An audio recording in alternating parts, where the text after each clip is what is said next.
저희가 지난 시간에 이어서 히브리서 말씀으로 함께 은혜를 나누고자 합니다. 오늘 본문 8장 1절 말씀은 지금 우리가 하는 말의 요점은 이라면서 시작하고 있습니다. 제가 앞으로 말하려고 하는 그 부분의 핵심을 먼저 언급하겠다고 하는 것입니다. 그 내용이 무엇이었습니까? 대제사장이 우리에게 있는데 그분은 하늘에서 지극히 크신 이에 곧 하나님의 보좌 우편에 앉아 계시다는 것입니다. 바로 예수 그리스도이십니다. 즉 예수님은 어떤 분이십니까? 하늘의 대제사장이십니다.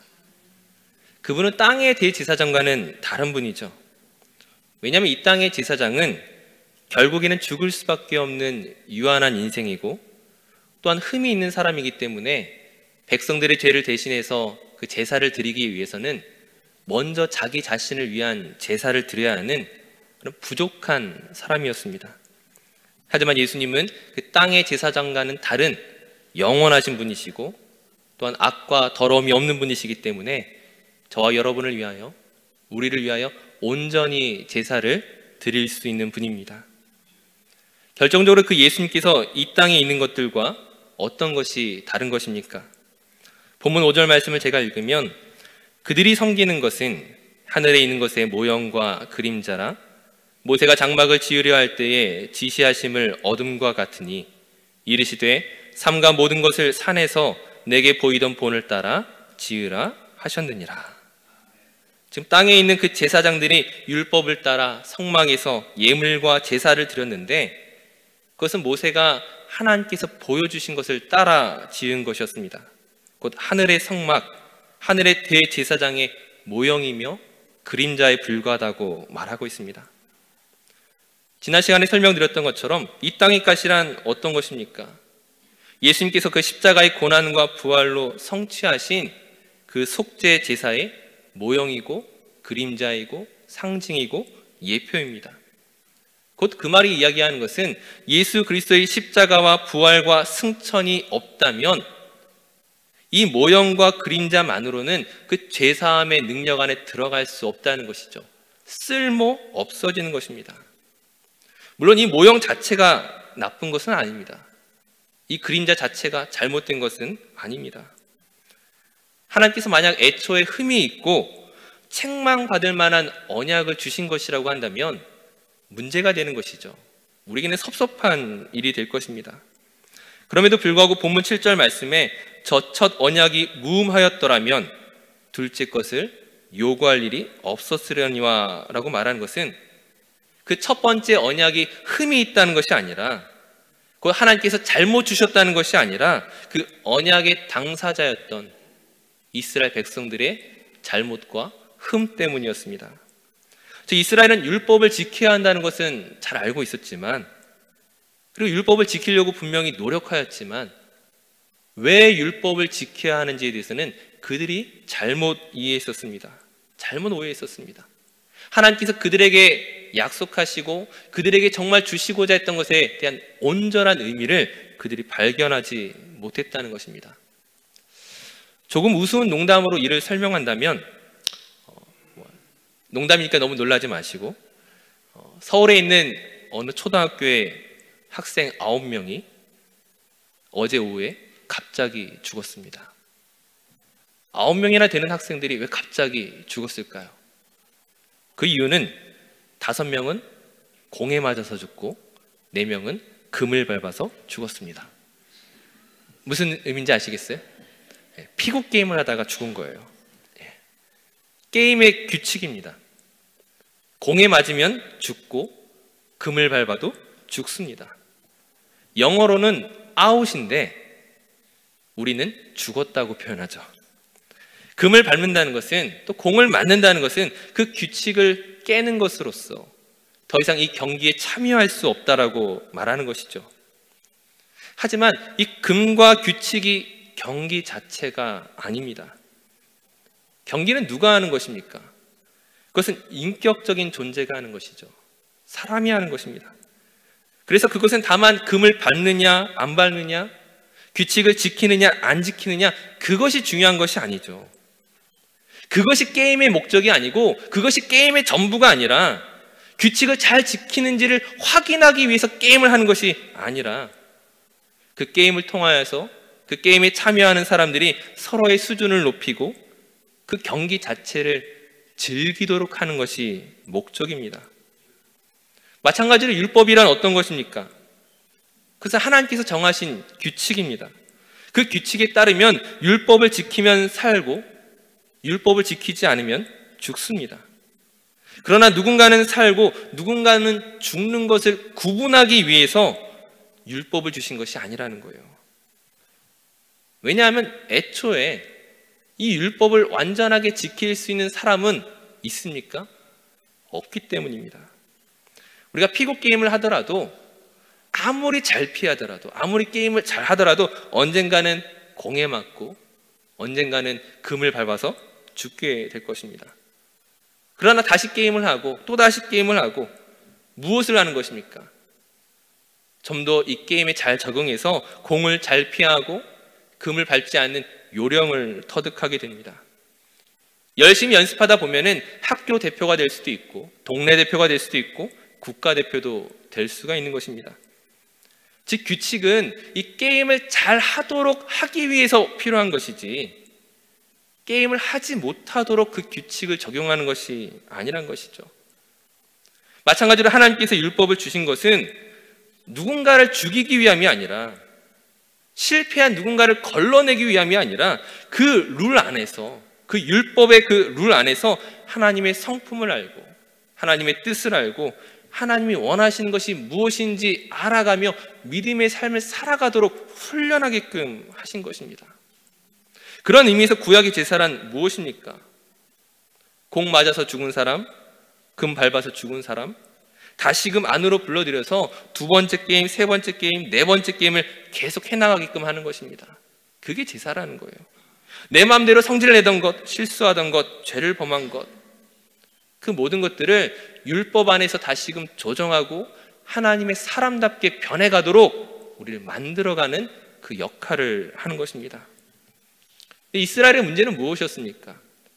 그 경기의 목적과 이유는 사라지고 단지 게임의 규칙만 남은 것이었습니다. 당신은 안식일을 범했으니까 아웃이야. 당신은 세리니까 아웃이야. 너는 창녀이니까 아웃이야. 넌 어떤 잘못을 했으니까 넌 아웃이야. 정작 자기 자신도 그 하나님의 법 앞에서 아웃이 된 것을 모르고 있는 것이죠. 다시금 제사를 드리지만 다시금 하나님께 나아갈 수 있는 자격을 얻은 것처럼 보였지만 무엇이 문제입니까? 여전히 금을 밟았는지 안 밟았는지 공을 맞았는지 안 맞았는지 늘 그 규칙만 보고 있는 것이죠. 그 게임을 통하여 하나님을 알아가는 것에 관심 있는 것이 아니라 단지 그 규칙만 계속 되뇌이고 있다가 성장하지 못하고 그 룰 안에 갇혀 있는 것입니다. 누가복음 13장에 보게 되면은 예수님께서 18해 동안 귀신 들리고 병들어 꼬부라져 있는 그 여인을 고쳐주는 사건이 나옵니다. 그 회당장이 분노하면서 말하죠. 하필 왜 안식일에 사람을 고칩니까? 그 엿새 동안 다른 날들이 충분히 있음에도 불구하고 이 안식일은 거룩한 날인데 왜 이 환자를 고쳤습니까? 예수님에게 막 화를 냅니다. 예수님의 대답은 무엇입니까? 너희가 그 안식일에 자기의 소와 나귀를 그 외양간에서 풀어내어 물을 먹이지 않느냐? 하물며 지금 이 사단에게 18년 동안 메인바디였던 이 여인을 풀어주는 것이, 해방시켜주는 것이, 자유하게 하는 것이 무엇입니까? 하나님의 뜻이란 것이죠. 하나님께서 그 사람을 사랑하시고 그 사람에게 자유 주시기를 원하시는 왜 그 뜻을 보지 못하고 너희는 규칙만 이야기하고 있느냐? 율법의 규칙을 지키는 것만 알았을 뿐 그 율법의 내용과 본질이 하나님을 사랑하는 것이고 우리에게 허락하신 그 이웃을 사랑하는 것임을 그들이 배제하고 있는 동안 그들은 하나님과 점점 멀어져 갔던 것이었습니다. 마가복음 7장에서도 마찬가지입니다. 바리새인들이 예수님께 찾아와 따집니다. 당신의 제자들이, 예수님의 제자들이 장로들의 전통을 지키지 않는다고 트집을 잡습니다. 마가복음 7장 6절에서 8절 말씀에 예수님께서 이렇게 대답하십니다. 이르시되 이사야가 너희 외식하는 자에 대하여 잘 예언하였도다. 기록하였을 때 이 백성이 입술로는 나를 공경하되 마음은 내게서 멀도다. 사람의 계명으로 교훈을 삼아 가르치니 나를 헛되이 경배하는도다 하였느니라. 너희가 하나님의 계명은 버리고 사람의 전통을 지키느니라. 바리새인들이 규칙은 잘 지킨 것처럼 보였지만 무엇입니까? 헛되이 지킨 것이었습니다. 하나님을 경외하지 않는, 하나님의 마음을 살피지 않는 그 경건과 율법과 전통이 헛된 것임을 말씀하고 있습니다. 사실 형식이란 무엇입니까? 그 형식이란 내용을 담기 위한 그릇입니다. 분명히 형식이 없으면 그 내용을 담고 보존하고 알려줄 수가 없는 것이죠. 하지만 정말 문제는 그 형식의 무서움은 어느덧 내용이 없이도 그 형식 자체만으로도 존재할 수 있다는 것입니다. 이 형식에 무엇을 담아야 하는지를 놓치게 된다면 내용 없는 그릇에 불과할 뿐입니다. 어느덧 그 형식이 내용을 대신하는 그 순간에 그 내용이 가지고 있었던 그 사랑과 진리와 그 회복과 용서와 하나님의 그 은혜가 어느덧 보이지 않게 되는 것이죠. 그렇다면 이 형식이 내용을 담는 그릇이라면 그 내용을 보기 위해서는 그 형식을 해체해야 되겠습니까? 버려야 되겠습니까? 그렇지 않죠. 앞서 말씀드렸던 것처럼 형식이 없으면 그 내용을 담아낼 수가 없는 것입니다. 우린 그렇게 할 수가 없는 것이죠. 예수님께서 무엇이라 말씀하십니까? 마태복음 5장 17절 말씀에 내가 율법이나 선지자를 폐하러 온 줄로 생각하지 말라.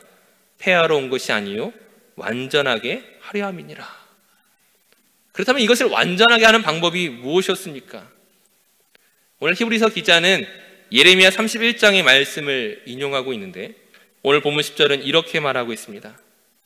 또 주께서 이르시되 그날 후에 내가 이스라엘 집과 맺을 언약은 이것이니 내 법을 그들의 생각에 두고 그들의 마음에 이것을 기록하리라. 나는 그들에게 하나님이 되고 그들은 내게 백성이 되리라. 하나님의 법이 이전과는 다른 방식으로 주어졌다고 말합니다. 어떻게 달라진 것입니까? 이전에는 율법은 돌에 새긴 것으로 주어졌던 것이지만 이제는 그렇게 하지 않겠다는 것입니다. 그들의 생각과 마음에 이것을 기록하겠다는 것이죠. 눈에 보이는 율법이 아니라 너희 마음속에 내가 이것을 직접 새기겠다라고 말씀하십니다. 어떻게 이런 놀라운 일이 가능하겠습니까? 성경이 우리에게 알려주는 것은 예수 그리스도를 나의 구주로 고백하는 자에게 하나님의 성령이 우리 안에 내주하시기 때문입니다. 성령님이란 어떤 분이십니까? 고린도전서 2장 10절 말씀에 성령은 모든 것 곧 하나님의 깊은 것까지도 통달하시느니라. 이어서 2장 16절 말씀에 누가 주의 마음을 알아서 주를 가르치겠느냐? 그러나 우리가 그리스도의 마음을 가졌느니라.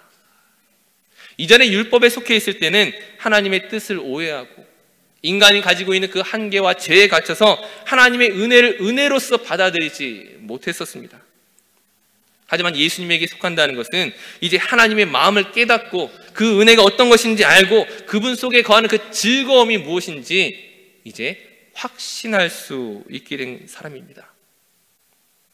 물론 우리는 여전히 율법이라고 하는 기준으로 본다면 우린 분명히 실패한 사람일 수 있습니다. 우리가 예수님을 믿는다는 것이 앞서 설명드렸던 이 피구 게임으로 설명하면 무엇입니까? 우리가 공 맞아도 안 죽고 금 밟아도 안 죽는다, 이걸 말하는 게 아니라는 거예요. 혹은 날마다 죽어도 그냥 또다시 게임에 들어가면 돼, 이렇게 말하는 것이 아닙니다. 형식을 무시하는 것이 아니에요. 우리가 예수님을 믿는다는 것은 하나님께서 우리를 어떠한 자리로 이끄시는 것인지 분명히 깨닫게 된 것을 말하는 것입니다. 그리고 그 하나님의 자리에 내가 어떻게 순종하며 나아갈 수 있는지를 알게 되는 것입니다. 게임에 다시 참여할 수 있다, 이걸 말하는 것이 아니라 이 게임을 통하여, 이 하나님의 법을 통하여 이제 이 학교 대표로, 동네 대표로, 국가 대표로 성장해 가는 것처럼 하나님의 자녀의 합당한 모습으로 성숙해져 가는 것을, 자라가는 것을, 변화해 가는 것을 말하는 것입니다. 즉 새 언약이란 무엇입니까? 규칙을 바꿨다는 것이 아니라 저와 여러분을 있는 그대로 변화시킨 것입니다. 고린도후서 5장 17절 말씀에 그런즉 누구든지 그리스도 안에 있으면 새로운 피조물이라. 이전 것이 지나갔으니 보라 새 것이 되었도다. 우리의 신분이, 우리의 존재가 달라진 것입니다. 하나님의 법을 능히 지킬 수 있는 존재로, 하나님의 마음을 깨달을 수 있는 존재로, 그분과 함께 협력할 수 있는 존재로 우리를 바꾸신 것이었습니다. 이 일의 증인이 누구입니까? 이 일의 증거가 누구입니까? 바로 저와 여러분인 것입니다. 우리 주 예수 그리스도를 닮아가는 일에 그 실패를 두려워하는 사람이 아니라 하나님께서 저와 여러분을 그 믿음의 자리로, 은혜의 자리로 능히 이끄실 것을 이제 믿을 수 있는 그런 사람이 된 것입니다. 규칙을 잘 지키느냐 지키지 못하느냐 거기에 매여 있지 마시고 오늘 우리 마음 가운데 있는 하나님을 향한 그 사랑과 하나님을 향한 그 경외하는 그 마음들을 이제 다시금 확장시키시기 바랍니다. 하나님의 은혜가 우리를 통하여 흘러 넘치는 일에 저 여러분들이 순종하며 나아가는 것입니다. 바로 그것이 무엇입니까? 더 좋은 언약의 중보자 되시는 예수 그리스도와 함께 하는 사람입니다. 주의 놀라운 성령이 우리 안에 내주하심을 믿고 고백하며 그분의 뜻을 발견하고 함께 협력하는 사람. 다른 누구를 이야기하는 것이 아니라 바로 저와 여러분을 이야기하는 것이고 우리가 나아가야 할 방향인 줄로 믿습니다. 그 귀한 믿음의 길에 우리 모두가 함께 순종하며 나아갈 수 있는 귀한 믿음의 성도 되시기를 주님의 이름으로 축원합니다.